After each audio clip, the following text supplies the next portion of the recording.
자, 이번엔 조국혁신당 상황 알아보겠습니다. 황운하 의원님 연결돼 있는데요. 의원님 안녕하십니까? 네, 안녕하세요. 수고 많으십니다. 예, 오랜만입니다. 잘 네, 지내셨습니까? 네. 자, 대전에서 큰 사고가 나서 지금 대전에 계시다고 들었습니다. 사상자가 적지 않고 여야 모두 선거 유세를 중단하기도 했는데요. 이제 네. 대전이 고향이시라 마음이 많이 무거우시겠네요. 어떻습니까, 지금 네. 상황은? 사실 마음이 많이 무겁고요. 예.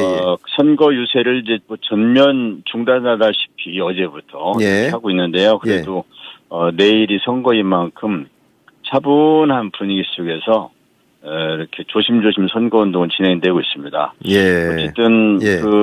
이게 뭐 불의의 사고로 이런 사고가 정말 재발되면 안 되는데 예. 네, 이런 불의의 사고로 희생되신 분들에게 예.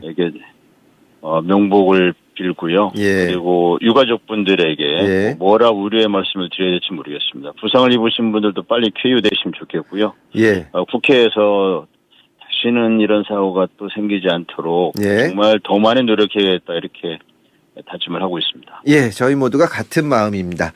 자, 선거 말씀 좀 여쭤보겠습니다. 이번 선거에 조국혁신당 후보들이 전국적으로 출마했는데 전반적인 분위기는 좀 어떻습니까?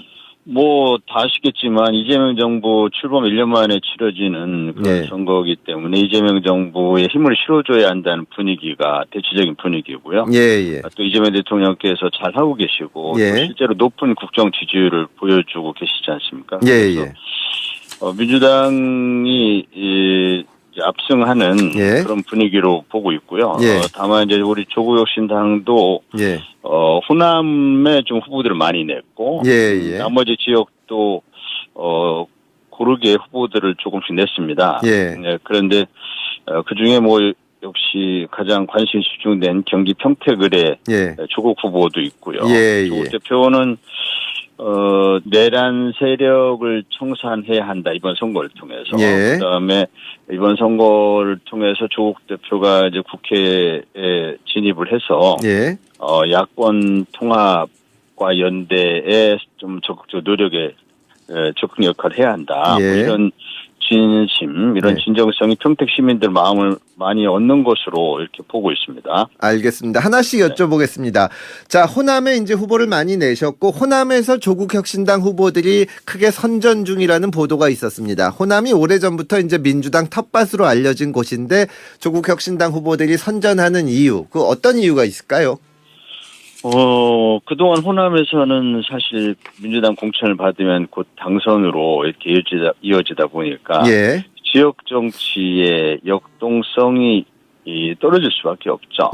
그리고 심지어는 이제 부패 후보가 공천을 받았다든지 공천이 공정하지 못하다든지 뭐 이런 지적과 비판도 곳곳에서 있는 걸 제가 확인할 수 있었고요. 그런 상황에서 조국혁신당 후보들이 등장하니까 호남 시민들에게는 또 다른 선택지, 더 좋은 후보를 고를 수 있는 선택지가 생긴 결과가 되지 않습니까? 실제로 제가 가보니까 전북 지역, 전남 지역 합해서 한 6, 7개 이상, 최소 6, 7개 이상의 단체장을 조국혁신당이 당선자를 낼 수 있지 않을까 이렇게 보고 있고요. 그분들 한 분 한 분들이 전부 민주당 후보보다 경쟁력이 강한 분들입니다. 그래서 이런 분들이 개인의 경쟁력이 강한 분들이기 때문에 이런 분들이 당선이 돼서 민주당과 함께 다음에 정권 재창출 이뤄내는 것이 호남 민심의 뜻이다. 그렇게 보고 있고요. 이번에 우리 후보들이 당선이 되면 결국 민주 진보 진영 전체 덩치를 더 키우는 그런 결과가 되지 않을까 이렇게 호남 시민들께서 보고 계신 것 같습니다. 사실 말씀하셨듯이 호남에서는 지금까지 민주당 후보가 되면은 거의 당선이었는데 지금 더 경쟁력 있는 후보가 조국혁신당으로 나왔다고 하시면은 민주당이 이제 호남에서 계속 이제 그 어떻게 보면 단일 정당 비슷하게 힘을 갖고 있다 보니까 공천이 좀 잘 안 됐다고 보시나요?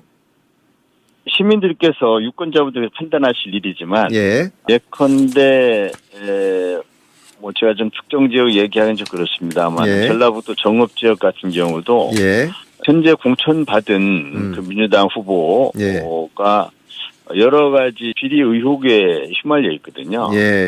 그러다 보니까 유권자분들께서 그렇지 않은 조국혁신당 후보에게 이제 더 많은 지지를 보내주고 계시더라고요. 제가 정읍을 벌써 한 3번쯤 갔나요? 갈 때마다 그 조국혁신당 후보의 지지율이 올라가더니 한 일주일 전부터는 앞서더라고요, 많이. 알겠습니다.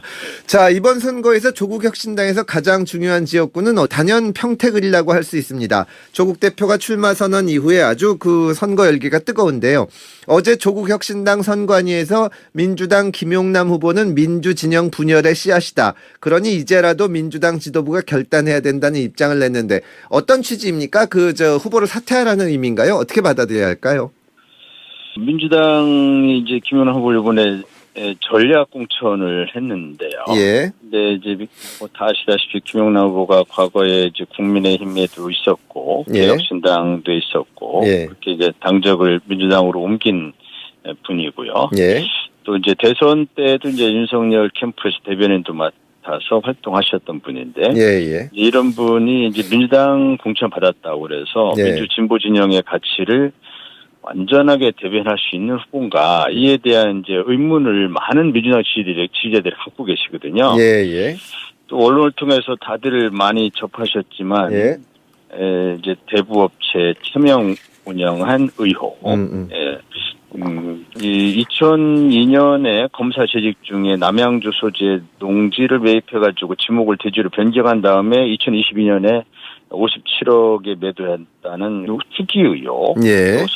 성범죄자를 변호한 그런 12년부터 2024년까지 보면 집단 성폭력, 불법 촬영, 강도강간 등 성범죄자들을 다수 변호했다는 논란도 있고 세월호 이태원 참사 관련 막말 논란도 있고 이렇게 있다 보니까 민주진영의 지지자들이 지지를 굉장히 망설이는 분들이 많으시더라고요. 그런데 민주당 국회의원분들도 인정하시던데 그래서 민주당 시장 후보와 함께 다닐 때와 민주당 국회의원 후보와 함께 다닐 때 시민들의 반응이 다르더라. 그러니까 민주당 국회의원 후보를 선뜻 지지를 못하는 거죠. 제가 지금 쭉 말씀드린 저는 네거티브 가급적 말씀을 안 드리지만 이런 부분은 유권자분들 알고 계셔야 되기 때문에 그런 것 때문에 지지를 망설이시고 그래서 결국 이런 후보를 공천하는 것은 국민 눈높이 검증이 좀 소홀히 된 거 아닌가. 그리고 이런 리스크가 결국은 평택에 그치는 게 아니라 전체 민주 진보 진영의 선거 판세, 신뢰도에 타격을 가하는 결과가 지금 되고 있지 않느냐. 뭐 대구에 영향을 주고 부산에 영향을 주고 이렇게 그래서 이것이 결국은 민주 진보 진영 전체 분열의 씨앗이 되는 거 아니냐. 이렇게 보는 것이죠. 그래서 평택 시민들께서 투표로 단일화를 이뤄 주실 수 있지 않을까. 즉, 범민주 진보 진영의 분열을 막고 정권 재창출의 기달이 될 수 있는 조국 후보에게 압도적인 지지를 몰아주실 것으로 이렇게 호소하는 의미다. 저는 그렇게 보고 있습니다. 그러니까 민주당 지도부의 결단을 촉구했는데 후보 공천을 취소하거나 사퇴하거나 그런 의미는 아닌가요? 그 당의 대변인이 이제 그런 입장을 낸 것으로 알고 있고요. 이미 그런 입장이 냈고 또 민주당에서도 공식 입장이 있지 않습니까? 더 이상 제가 언급 안 하는 게 좋을 것 같습니다. 알겠습니다. 자, 선거 이전에 이제 민주당과 합당 논의가 있었습니다. 선거 이후에 논의를 하기로 했는데 조국 대표가 당선되느냐 또는 안 되느냐에 따라 합당 논의가 달라질 텐데 당선됐을 경우와 또 안타깝게 안 됐을 경우 어떤 차이가 있을까요? 합당 문제는 사실 이제 지난 1월 달에 정청래 대표께서 먼저 제안을 하셨고, 또 우리 조국혁신당이 아니라 민주당의 당내 이견으로 인해서 6월 3일 지방선거 이후에 다시 논의하기로 이렇게 됐지 않습니까? 또 우리 조국 후보께서는 이번 선거운동 과정에서 본인이 국회에 다시 입성한다면 민주 진보 진영의 연대와 통합을 질서 있게 주도하겠다. 이렇게 말씀하신 바 있고 제가 이번에 선거운동 과정에서도 많은 유권자분들께서 통합하면 좋겠다. 합당을 하면 좋겠다. 이런 말씀을 많이 듣고 있거든요. 그래서 아마 지방선거 이후에 질서 가볍게 또 빠르게 예. 합당 논의가 진행될 걸로 저는 보고 있고요. 예. 이것이 바로 이재명 정부의 성공 예. 그리고 정권 재창출을 예. 바라는 예. 민주개혁 진영 시민들의 뜻이다. 예. 이렇게 저는 이번 선거운동 과정에서도 그렇게 읽을 수 있었고요. 원래 이제 합당을 안 하겠다고 조국 대표께서 말씀을 많이 하셨었는데, 그리고 이제 지난번 선거 때는 뭐 자민비조 이랬었는데, 지금 합당을 하기로 하는 방침은 그럼 거의 의견이 모인 건가요?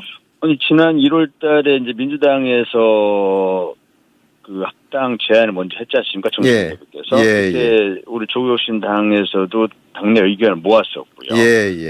근데 민주당의 입장이 먼저 정해져야 당내 공식 입장을 낼 수 있기 때문에 민주당 입장을 기다리던 중에 민주당 내 아시다시피 당내 의견 때문에 무산이 됐지 않습니까? 그래서 이제 조국 대표는 당시 민주당 내 입장이 정리가 되면 그에 따라서 조국혁신당도 질서 있게 논의를 해서 합당 논의를 진행을 시킬 그런 생각을 가지고 있었잖아요. 그러다가 이제 이것이 무산되고 재선거운동, 지금 평택을 재선거운동이 진행되는 과정에서 이제 그 입장을 밝히신 거죠. 당선이 되면, 이렇게 입장하면, 이 연대, 통합을 위해서 본인이 역할을 하겠다. 이렇게 말씀하셨기 때문에 합당을 위해서 이제 역할을 하실 걸로 이렇게 보고 있는 것이죠. 알겠습니다. 지금까지 조국혁신당 황운하 의원이었습니다. 의원님 오늘 말씀 감사합니다. 네, 감사합니다.